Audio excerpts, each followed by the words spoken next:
मराठी भाषेविषयी तुला सगळ्यात जास्त चांगली गोष्ट काय वाटते? मातृभाषा आहे माझी, सायंटिफिक आहे. संस्कृत आणि तमिळ या दोन पुरातन भाषा, तर त्याच्यामध्ये 52 व्यंजनं आहेत. ते इंग्रजीमध्ये अक्षरे किती असतात? 26.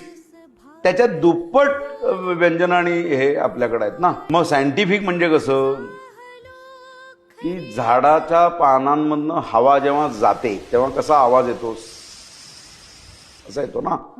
तर तो भाषा निर्माण कशी झाली, तर मला तो जो आवाज आहे तो मला त्याचं प्रारूप, मला तो आवाज काढून दाखवता आला पाहिजे काय ऐकला तो. तेव्हा तो जो आवाज मला ऐकू येतो तोच मी काढायचा प्रयत्न करत असतो.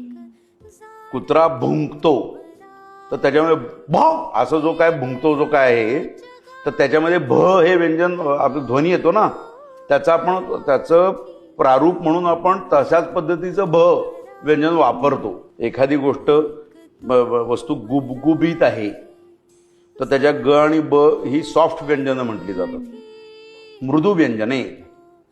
पण एखादी वस्तू खरखरीत आहे तर आपल्याला जो स्पर्श होतो त्याच्यामध्ये जो स्पर्श होतो तो मी कुठल्या व्यंजनानं सांगायचा आहे? र घर्षण आहे, ते जे घर्षण होतं ते मला त्या स्पर्शामध्ये मी त्याला जोडतो.